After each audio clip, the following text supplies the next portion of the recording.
BRS పాలనలో రాష్ట్రం అస్తవ్యస్తంగా మారిందన్నారు మంత్రి ఉత్తమ్ కుమార్ రెడ్డి. ముందు చూపు లేకుండా మండలాలు, జిల్లాలు ఏర్పాటు చేశారని మండిపడ్డారు. జిల్లాల ఏర్పాటుపై కమిషన్ వేశామన్న ఉత్తమ్ నివేదిక వచ్చిన వెంటనే చర్యలు తీసుకుంటామన్నారు.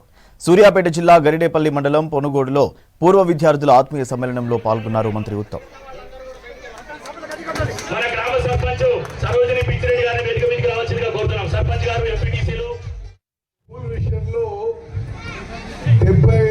పూర్తి చేసుకున్న సందర్భంగా పూర్వ విద్యార్థుల ఒక సమావేశం, ఒక వేడుకలు, ఉత్సవాలు చేసుకుంటారంటే వాస్తవంగా నాకు ఈరోజు హైదరాబాద్ లో చాలా ముఖ్యమైన పనున్నా నేను ఈ కార్యక్రమం ప్రత్యేకంగా ఒప్పుకొని మరి కొద్దిగా ఆలస్యమైన రావడం జరిగింది. నేను వేదిక మీద ఉన్న పెద్దలందరూ ప్రత్యేకంగా పూర్వ విద్యార్థులకి, high school, primary school head మాస్టర్లకి, ఉపాధ్యాయులకి, ఇక్కడ విచ్చేసిన నా అక్కలు, చెల్లెలు, అన్నలు, తమ్ముళ్ళు అందరికి కూడా పేరు పేరున నమస్కరిస్తూ ఈ స్కూల్ యొక్క గొప్ప చరిత్ర వింటూ జాతీయ స్థాయిలో, అంతర్జాతీయ స్థాయిలో పేరు ప్రఖ్యాతులు సంపాదించుకోవడం నాకు కూడా ఎంతో సంతోషం కలిగించిందని చెప్పి నేను మనం చేస్తున్నాను. 25 లక్షల రూపాయలు మంజూరు చేస్తున్నా అని చెప్పి నేను ఇప్పుడే ప్రకటిస్తున్నాను.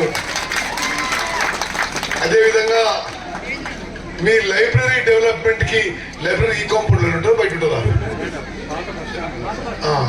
లైబ్రరీ డెవలప్మెంట్ కి అదనంగా మరో 10 లక్షల రూపాయలు కూడా మంజూరు చేస్తున్నా అని చెప్పి నేను మనం చేస్తున్నాను. మరి హెడ్ మాస్టర్లు, ముఖ్యులు కూర్చొని మీరు ఎస్టిమేట్స్ తయారు చేస్తే అతి త్వరలో మీరు పనులు మొదలు పెట్టుకోవచ్చు అని చెప్పి